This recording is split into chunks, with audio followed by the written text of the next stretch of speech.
My father died in 1987. I did not cry at his funeral. I stood at his graveside in the November rain, and I felt nothing. And I thought that meant I had won something. Last summer I found out I had spent 60 years hating a man for something he could not help, and that everything I hated him for, I had done to my own son, worse. My name is Walter James Briggs, 80 years old, Macon, Georgia. I have a son named Thomas. I have a dog named Earl. I have a house that is too quiet and a chair by the window where I sit most mornings and try to make sense of things before the day starts. I am not always successful.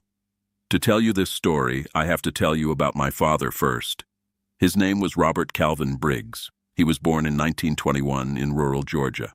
Sharecropper's son, third-grade education.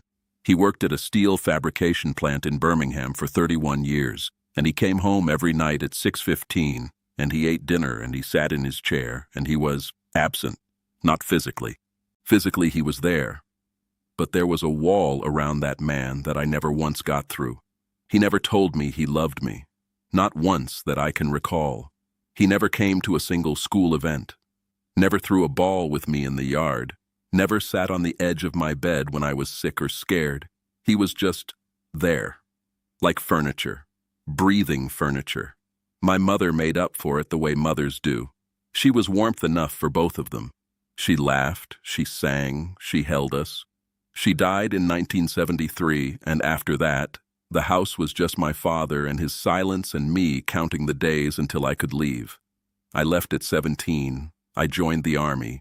I did not look back. I saw my father maybe a dozen times over the next 20 years. Christmas occasionally. A few Sundays when I happened to be passing through Birmingham. Brief visits. Stiff conversations about the weather and the price of things. He never asked about my life. I never offered. When I married Diane in 1971, I did not invite him to the wedding. I told myself it was because we weren't close. The truth is, I didn't want him there. I didn't want to look across the room and see that face, blank, contained, unreachable, on the day I was trying to believe that families could be different from what I'd grown up in. He died in November of 1987. Heart attack. He was 66 years old. I flew to Birmingham for the funeral, stood at the graveside, watched them lower the box into the ground, and I felt nothing, just a kind of tired relief, like a door finally closing on a room you'd been avoiding for years. I flew home the next morning. I didn't stay to help clear the house. I told myself there was nothing there I wanted. I was wrong about that.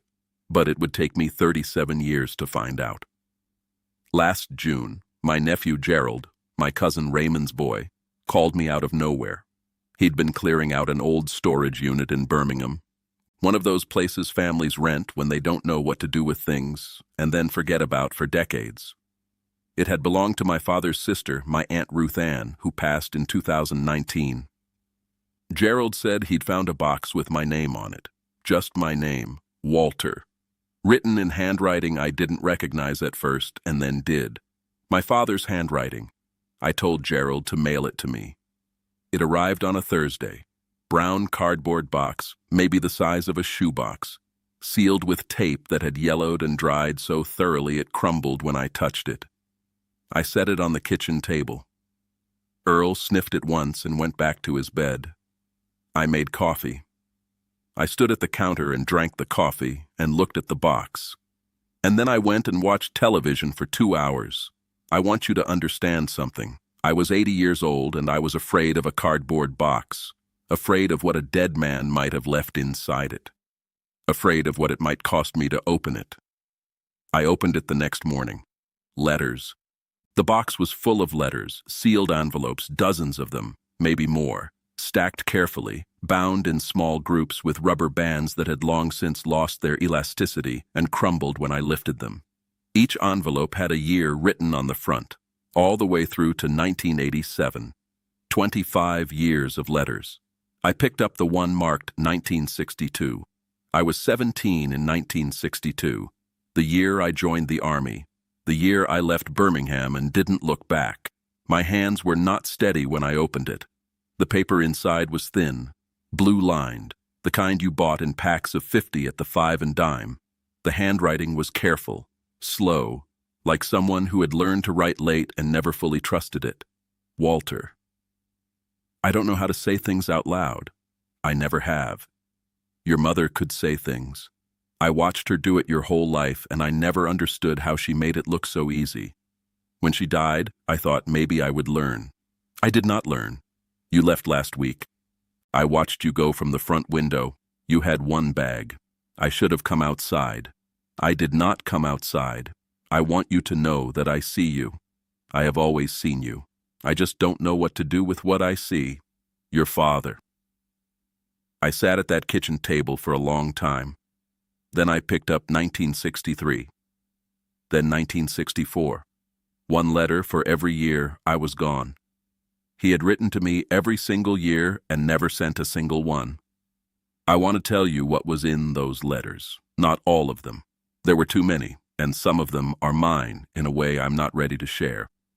But I want to tell you enough so you understand what I was reading. He wrote about watching me play baseball through the fence of the park on Denison Street when I was 12. He never came inside. He said he stood at the fence for 2 innings and then walked home because he didn't know how to sit in the bleachers with the other fathers. He said he watched me hit a double and he went home and sat in his chair and he didn't know what the feeling was, but it was large. He wrote about the morning I got my draft notice in 1969, and he found it on the kitchen table and he sat with it in his hands for an hour before he put it back. He said he wanted to drive to Macon, where I was living then, and tell me something. He wrote 3 different versions of what he wanted to say. None of them satisfied him. He did not drive to Macon. He wrote about Thomas being born in 1972. He had heard through my cousin Raymond. He wrote, I am a grandfather. I don't know what to do with that either. He wrote, in 1975, something that stopped me cold. He wrote, I know you think I don't love you. I know you think I am made of something other than what fathers are supposed to be made of. I have thought about telling you what I am actually made of. I have decided it would sound like an excuse. So I will just tell you this. The silence is not about you. It has never been about you. It is about me and what I don't have and what I have never been able to find inside myself to give. That is my failure, not yours. I read that paragraph 4 times, and I heard, underneath those words, something I recognized, because I had lived those words, not written them, but lived them, with Thomas, for 50 years, the wall, the presence without warmth, the love that existed somewhere inside, but couldn't find its way out. I had spent my entire life hating my father for being a man I didn't understand, and I had become him. Exactly, without even trying. In 1981, he wrote something I was not prepared for. He wrote, The doctor tells me I have been deaf in my left ear since birth and losing hearing in my right since my 30s. I can hear some things still, not enough. I did not tell you this because I did not think it changed anything. But Raymond's wife says I should tell someone, so I am writing it here even though you won't read it. When you were small and you cried at night, I could not always hear you. Your mother heard everything.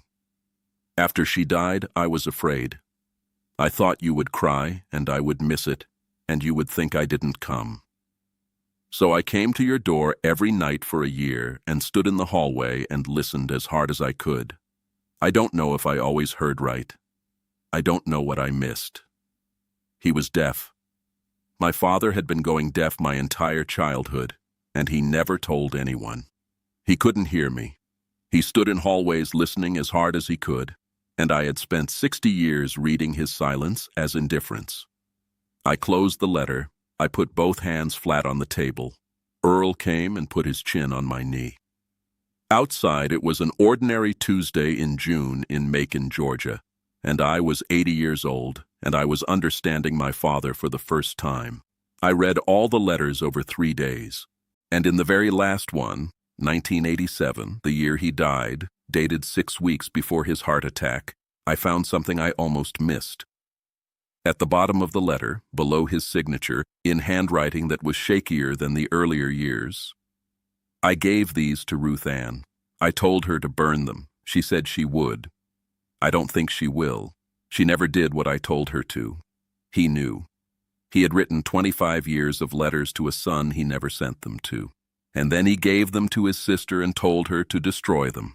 And Ruth Ann had put them in a box with my name on it and stored them in a unit in Birmingham for 37 years. She hadn't burned them. She had kept them.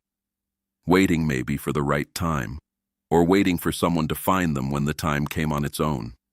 She passed in 2019 without telling anyone the box existed. And Gerald found it by accident while clearing a storage unit he almost paid someone else to empty without looking through. My father told her to burn them. She didn't. And I think, though I'll never be able to ask her, I think she kept them because she knew what I know now. That a man can love completely and express nothing. That silence is not always emptiness. That sometimes it is a full thing, full to the point of breaking, that simply has no door. My father loved me. He loved me in 25 letters he wrote to an address he never used. He loved me in hallways at night, listening as hard as he could with ears that were failing him. He loved me through a fence at a baseball park on Denison Street, watching me hit a double and not knowing what to do with the size of what he felt. He loved me the only way he knew how. And I never once considered that his way might be the only way available to him. I called Thomas that evening, not Sunday, a random Thursday evening, which was unusual enough that Thomas answered on the first ring and said, "Dad, you okay?" I said, "I found some letters today, from your grandfather." Thomas said, "Grandpa Robert? I didn't think you two were close." I said, "We weren't. That's what I'm calling about." I told him some of it. Not all. Some of it is still too new, too raw, too much mine to share yet. But I told him enough, and then I said, "Thomas, I need to ask you something, and I need you to answer me honestly." He said, "Okay." I said, "Did I do to you what he did to me?" The line was quiet for a moment, not a comfortable quiet. Then Thomas said, "Some of it, Dad. Yeah, some of it." I said, "I'm sorry." He said, "I know." I said, "I don't mean the way I've said it before. I mean, I understand now what I was doing and why, and I'm telling you that you deserved better, and I knew how to give it, and I chose not to. That's different from not knowing how. I knew how, I just didn't." Thomas was quiet again. Then he said, "That's the most honest thing you've ever said to me." I said, "I know. I'm 80 years old and I'm just getting started." He laughed at that. First time in a long time I made my son laugh. I went to Birmingham in July. I went to my father's grave for the first time since the funeral in 1987. 37 years. I brought the letters. I sat on the ground next to the headstone. My knee complained about it always does, and I read him 2 of them out loud. I don't know why. It felt necessary, like returning something to its owner. The letters were his. Even addressed to me, they were his. They were the truest thing he ever made, and he never got to give them. So I gave them back. I talked to him for a while after that. I told him about Thomas, about Earl, about the house in Macon and the chair by the window where I sit in the mornings. I told him I understood now about the hallways. I told him I had stood in my own hallways. Different hallways, different years, different reasons, but the same posture.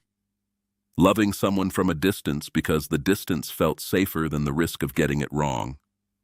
I told him I was sorry I never gave him the chance to explain. The cemetery was quiet. November light. Thin and pale the way November light gets in the South. I'm not a man who believes the dead can hear, but I talked to him anyway. Because some things need to be said out loud even if the only person listening is yourself. I've seen Thomas 4 times since July. We went to his daughter's soccer game on a Saturday morning. I sat in the bleachers in the Georgia heat with the other grandparents, and I watched her play, and I thought about a boy hitting a double on Denison Street, and a man watching from the other side of a fence. I stayed inside the bleachers. I cheered loud enough that Thomas looked at me sideways and smiled. Small things. But I am beginning to understand that small things done consistently are the only things that actually matter. My father wrote letters for 25 years. I have maybe 5 years left, maybe 10 if I'm lucky and Earl doesn't drive me crazy. I am not going to spend them at the fence. My father stood in hallways at night, listening as hard as he could with ears that were failing him, trying to hear if his son needed him. I spent 60 years calling that indifference. I have one question now that I cannot answer and cannot stop asking. How many hallways did I stand in that Thomas never knew about? And how many did I walk away from because I still had my hearing and I was just afraid?